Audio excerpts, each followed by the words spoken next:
Hey there, this is Jennifer Gonzalez for Cult of Pedagogy. I am going to teach you this great strategy today called the Mind's Eye strategy.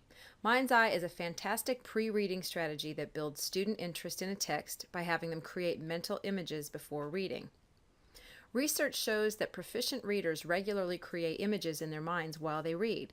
Doing so forms stronger mental pathways and makes information easier to retrieve later. Mind's Eye taps into this principle. Here's how it works. Suppose you're a social studies teacher doing a unit on immigration.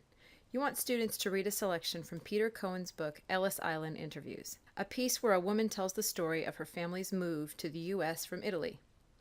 Your first step is to choose 20 to 30 important evocative words from the text, words that will evoke strong feelings or images in the students' minds. Here are the words you choose from this passage. Now, before starting the lesson, explain to students that they are going to read a woman's story about her family's move from Italy to the U.S., so they have some context to build on. Next, read the words slowly and dramatically. Instruct students to create movies in their minds of what they think will happen in the text. As each new word is read, students should try to incorporate it into their mental picture. When you finish reading the list, students will create one of 4 end products as a way of processing their thoughts. They can draw a picture based on their mental image, ask a question or series of questions they hope the text will answer, make a prediction about the text, or describe the feelings their mental picture gives them. As students work on their end products, you may need to repeat the word list again. Next, have students share their end products in small groups. This will show them all the different possible interpretations for the list.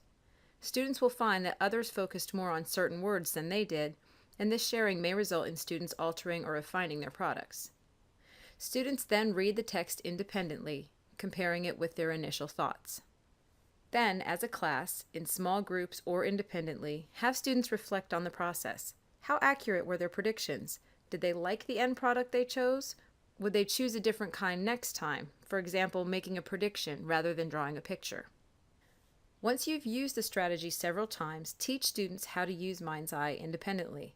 Using a sample text, model how to skim a passage and choose words, create mental images, make predictions about the text, and then read to see if your predictions were accurate. Here are a few tips to make Mind's Eye work well for you. First, choose words that are important to the text. Avoid words that are likely to cause predictions that are way off base. The point is to help them make good quality predictions.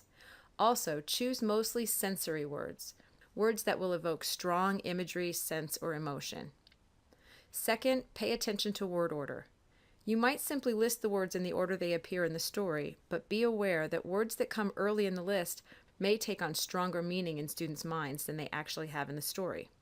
Finally, if students have trouble forming mental images, practice image making with well-known objects. Without using a text at all, do some sensory exercises where students imagine eating a hot slice of pizza, holding a basketball, or sitting in the sun. This strategy comes from Silver, Strong, and Perini's outstanding book, The Strategic Teacher, which contains complete descriptions of 20 research-based strategies for teaching any subject.